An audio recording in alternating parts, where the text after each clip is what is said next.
Is Donald Trump setting the stage for America to become an Orwellian nightmare? Check this out. Leave your comments, ding the bell, share it with your friends, and subscribe to our channel. Just wondering if Trump might be considering this as his equivalent of the Reichstag Fire. That, you allow enough confusion and get the states to fight amongst each other and confuse and frighten the people to the point where they're willing to accept a strong, essentially dictator. Well, thanks a lot. I'll listen on the air. Sure. Off the air. Thank you. Bye. Okay. Thanks, Mike. Yeah, thanks for setting up a great rant. I mean, the bottom line here is that this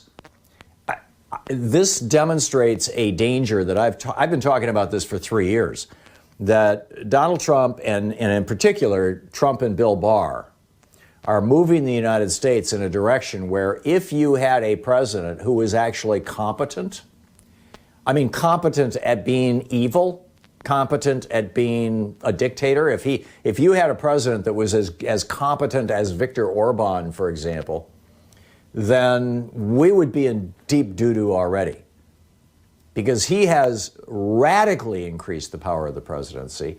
And Bill Barr and some of the right-wingers in the Supreme Court are aggressively pursuing, nakedly anti-American, anti-small d democratic policies. And frankly, I think that, so on the one hand, I don't think Donald Trump is going to make this his Reichstag Fire. He's tried in his pathetic little ways. He's tried to blame it on Democrats. He's tried to blame it on Obama. He's tried to, I went through that list yesterday, the 12 or 13 different people that on various occasions Donald Trump has tried to blame this on. And now he's trying to blame it on the states, and he's blaming it on nurses. He's saying nurses and doctors are stealing personal protective equipment. They're exaggerating. Hospital administrators are exaggerating how many ICU units and how many ventilators they need. Governors are lying to us. He's blaming everybody else. What Hitler did was, evil and brilliant evil, whatever you want to call it.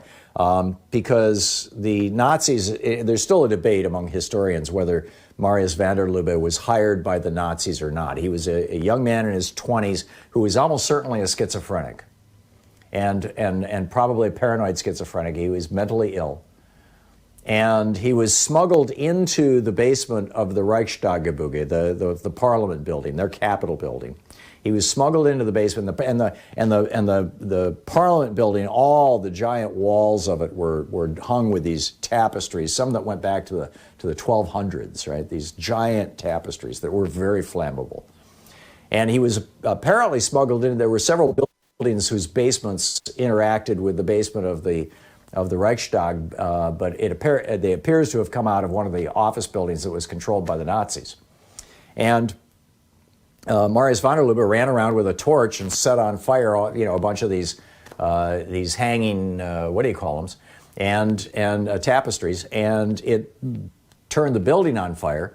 Hitler was having lunch with von Papen just down the street when this happened, and was ready for it.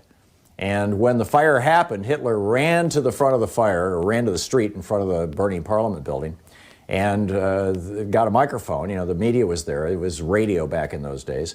And he said, "This is a sign from God." And he blamed it on the communists and the Jews.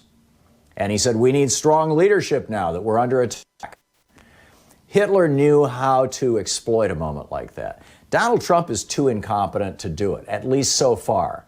Now, the danger is, and as long as he runs this family business with people like Jared Kushner, who are just as stupid as he is and just as confident that they know everything that they don't know, that's the one thing that's keeping us safe, I would say. But,